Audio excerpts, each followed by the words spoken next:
Hi guys, Assalamualaikum. And hari ni aku nak share dekat korang 7 tips macam mana kita nak sentiasa kuat dalam menghadapi suatu ujian dan cabaran. So without wasting any time, let's go, kita move to the first tips. Alright, so tips yang pertama, korang kena sentiasa yakin yang bahawa setiap ujian yang Allah bagi itu, ia adalah merupakan satu ekspresi cinta Allah kepada hamba-hambanya. Faham tak? Itu adalah cara untuk Allah meluahkan perasaan cinta, sayang dan rindu dia dekat hamba-hamba dia. So actually juga ujian yang Allah bagi tu sebenarnya dia adalah suatu benda yang untuk mematangkan dan memberi pengalaman kepada setiap hamba-hambanya untuk melalui ujian yang akan datang. Faham tak? So bukan saja je Allah bagi ujian tu bukan untuk menyakitkan kau, bukan untuk menyakiti hati dan perasaan kau, tidak. Actually dia sayang kau, dia cinta kau. Faham tak? Macam tu. Abu Hurairah radhiyallahu anhu juga berkata, dia kata Rasulullah SAW dia bersabda, barang siapa yang dikehendaki Allah untuk menjadi orang yang baik, maka dia akan diberinya ujian dan cabaran. So actually Allah bagi ujian dekat someone tu actually suruh dia jadi baik, untuk dia jadi orang baik. Faham tak? So korang kena ingatlah yang Allah bagi ujian tu bukan semata-mata saja je. So from that kita kena sentiasa ingatlah. Alright. So tips yang kedua, kita kena sentiasa yakin yang semakin besar dan banyak ujian yang Allah bagi itu, sebenarnya makin besar pahala dan sayang Allah dekat kita. Tapi dengan syarat lah, kita dapat menyelesaikan suatu masalah tu dengan cara yang baik, bukan cara yang jahat. Alright. So actually it depends lah, macam mana Allah bagi ujian tu dekat kita, besar mana ke, susah mana ke, actually akan diberi pahala sama sebesar mana ujian yang Allah bagi tu. So jangan risaulah kau dapat ujian tu semata-mata ujian untuk kau sakit je, tak. Actually nak tambah pahala dekat engkau, sebab kita kan iman kita lemah, iman manusia itu berbolak-balik. So sentiasa kita akan melakukan dosa. So that's why Allah bagi ujian untuk balancekan balik kita punya timbangan dosa dan pahala tu. Macam tu. So kena bersyukurlah setiap masa bila kita diuji ke atau diberi sesuatu ujian. Alright. So tips yang ketiga, kita juga kena sentiasa yakin yang bahawasanya setiap ujian yang Allah bagi tu actually nak menghapuskan dosa-dosa kita yang sebelum ni. Faham tak? Sebab berdasarkan satu hadis daripada Abu Sa'id dan Abu Hurairah radhiyallahu anhu berkata, Nabi SAW dia bersabda, seorang Muslim yang ditimpa penderitaan, kegundahan, kesedihan, kesakitan, gangguan dan kerisauan, bahkan hanya terkena duri sekalipun, semuanya itu merupakan kafarah ataupun penebus daripada dosa-dosanya. So nak katakan every inch of ujian yang Allah bagi tu actually nak hapuskan dosa lama kita. So kau jangan rasa rugi setiap ujian Allah bagi tu. Jangan rasa, alah aku ni seorang yang tak beruntung langsung lah, sebab Allah si uji aku je. Lepas aku tak buat apa-apa pun.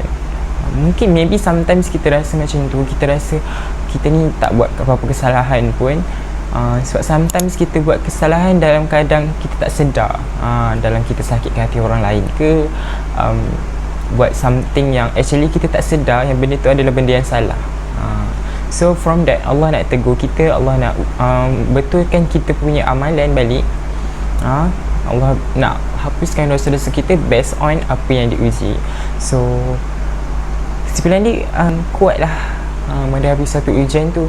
Sebab ingat yang bahawasanya salah satu function ujian tu diberi untuk menghapuskan dosa-dosa lama kita. Alright, so tips yang seterusnya iaitu tips yang keempat, kita kena sentiasa berfikir positif terhadap satu ujian yang Allah bagi tu adalah merupakan satu kebaikan untuk diri kita. Sebab based on satu hadis daripada Abu Yahya Suhaib bin Sinan radhiyallahu anhu berkata, Rasulullah bersabda, Dia kata sesungguhnya menakjubkan sikap seorang mukmin itu, segala keadaan dianggapnya baik dan hal ini tidak akan terjadi kecuali bagi orang mukmin. Apabila mendapatkan kesenangan dia bersyukur, maka itu lebih baik baginya, dan apabila ditimpa penderitaan dia bersabar, maka itu lebih baik baginya. So from that, kita kena sentiasa latih diri kita. Contoh, in one time kita dapat any dugaan, kita kena berfikir positif. Kita fikir, okay, Allah bagi ni sebab dia sayang kita, Allah bagi ni sebab dia nak tambah pahala kita, Allah bagi ujian sebab dia nak dapatkan perhatian kita. Mungkin before this kita lalai, kita lupa terhadap dia, kita buat kerja, tak ingat dia, kita buat benda, kita lupa dia setiap masa kita lawak dan sebagainya. Manusia kan, kita semua sama saja akan melakukan kesilapan, sedar ke tak sedar. So every ujian yang Allah bagi tu kena sentiasa positif lah, terima dengan baik, terima dengan hati yang terbuka, redha dan yakin. Yang paling penting usahalah dan doa. Alright, iaitu tips yang kelima. Kita juga kena sentiasa yakin yang bahawasanya setelah kita ditimpa sesuatu kesulitan, maka akan ada kemudahan. Contohlah macam kita study ODL ni, so semua online learning kan. So maybe at the same time kita tengah study tu, maybe kita struggle dengan line problem, susah nak communicate dalam Google Meet, Zoom dan sebagainya. Maybe at the end of the year, kita final exam dan soalan yang diberikan tu dapat soalan yang senang. So kind of bonus untuk kita dapat score time exam nanti. So bayangkanlah kita dah struggle menghadapi pelbagai masalah time ODL, nak belajar susah semua, and the last thing, at the end of the period kita dapat keputusan yang baik and berjaya dunia akhirat. So Allah uji tu bersebab, bukan saja-saja, dan pasti akan ada kemudahan di setiap kesulitan. Alright, so kita move ke tips yang seterusnya, adalah tips yang keenam. Kita juga kena sentiasa selalu optimistik bahawa kita boleh menyelesaikan setiap ujian hidup yang Allah berikan, kerana Allah tidak akan memberikan ujian hidup di luar kemampuan hamba-hambanya. Optimis juga dapat melahirkan tenaga yang tersembunyi dalam diri kita, kerana itu optimis boleh menjadi bahan bakar untuk menyelesaikan segala persoalan.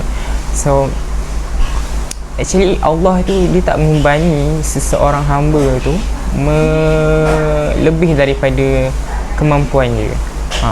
Sebab Allah bagi ujian tu balance dengan apa yang kita mampu, bukan luar daripada apa yang kita tak mampu. Faham tak? Sebab based on daripada ayat daripada surah Al-Baqarah, dia kata dia mendapat pahala dari kebajikan yang diusahakannya, dan dia mendapat siksa dari kejahatan yang dikerjakannya. So kalau kita buat baik, kita hadap benda tu dengan sesuatu yang baik, kita akan dapat benda yang baik. Contoh, kalau kita dapat ujian dan kita face out dengan cara yang jahat, tak reda, still berungut, still tak suka, still marah-marah semua, so dosa lah dan murka yang kita dapat, kita akan dapat pahala. So actually kita back to back, kita kena sentiasa optimistik terhadap ujian yang Allah bagi tu. Alright, so tips yang terakhir atau tips yang ketujuh, kita kena sentiasa menghadapi satu ujian tu dengan usaha beserta doa. Apa-apa pun perkara yang menimpa diri kita, kita kena kerahkan segala ikhtiar dan usaha untuk menyelesaikan ujian hidup tu beserta doa. So even kau doa je pun susah juga kau nak face out benda tu. Back to back, kau kena berserta dengan usaha. Kalau kau tak usaha, kau susah lah nak selesaikan masalah tu. Actually benda ni adalah training hidup kita. So janganlah rasa okay, susah lah benda ni, aku rasa macam tak ada function pun aku doa ke. Contoh kalau korang dah berdoa gila-gila kan, at the end last tu tak ada apa-apa pun. Actually sometimes ujian yang Allah bagi tu actually dia nak melatih kita supaya kita sentiasa kuat untuk berusaha. Faham tak? So actually juga usaha tanpa doa dan doa tanpa usaha adalah benda yang susah juga untuk berjaya sebenarnya. Macam kita belajar lah, kau doa je, kau tak study, so benda tu tak guna juga. So actually benda tu saling melengkapi each other untuk mencapai sesuatu kejayaan. Dan cara yang terbaik lah untuk menyelesaikan masalah korang tu, even whatever ujian yang Allah bagi tu, actually back to back kepada Allah juga. Akhirnya kita kena back